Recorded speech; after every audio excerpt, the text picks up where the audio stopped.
men, women, this is, even if you haven't gone out looking for it, chances you've heard about the book 50 Shades of Grey. Are pretty likely, right? This thing shot up to the top of the New York Times bestsellers list, and it shows no signs of slowing down. What's different about this book are its explicitly erotic scenes.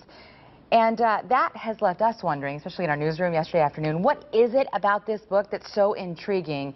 And is there something missing in the average woman's love life that makes her seek out this type of fulfillment?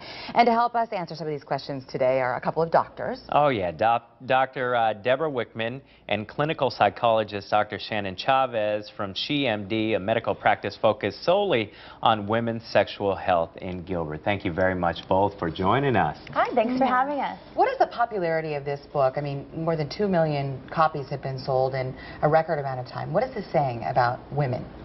I think women are finally finding something that they're connecting with, and their friends and people that they know are saying, hey, you've got to check out this book.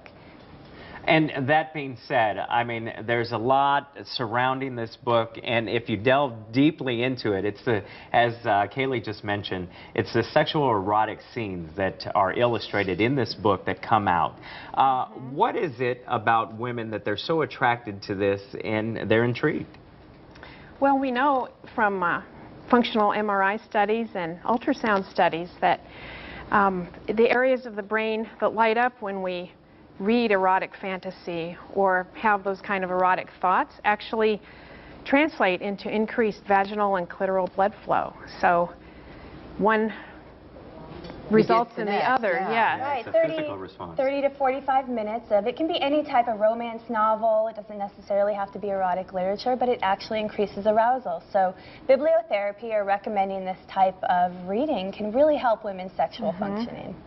What can men take away from this? I mean, I mean, listen, if the women are aroused, men shouldn't be turned away by this. They should actually participate. Maybe ask about what they're reading, why they're reading it, right? I mean, I think it'd be okay. I think it can help men understand women's sexual functioning a little more. I think women are not as visually stimulated as men. We have more of an emotional stimulation. So reading books and this type of material really evokes women in a different way. So it can help partners to understand each other better. We also know something about the female sexual response is that arousal first can then stimulate desire. So anything we can do, whether it's a gesture, reading a book, thinking of a memory that triggers arousal, the idea is then desire will follow.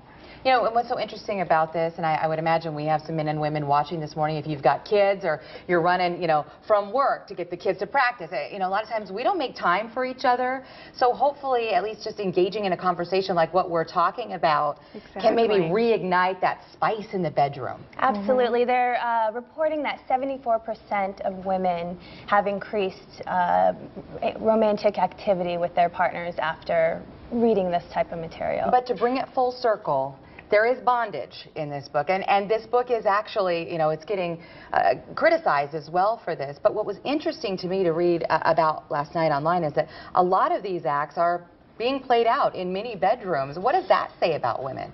I mean, is there this secret fantasy that, you know, these women want something like this to happen maybe in a safer environment? I think it's just fantasy. It's not necessarily that's exactly the act that women want, but it evokes emotionally a response. So it may help women explore their own fantasies and needs and be able to say, hey, I need to spice up my own love life, and what are things I can do to make that happen? More than anything, this book has a lot of people talking, and as you both just mentioned, communication is key between the two partners. Yes, definitely. Well, look at you, Javier. I'm smart. I'm taking notes. Very impressed. Amazon.net.com next. Thank you very much for both joining us and talking about this conversation. Really appreciate it. It needs to happen. Yeah. You guys have a great day. We leave you with a little romance this morning. Sugar.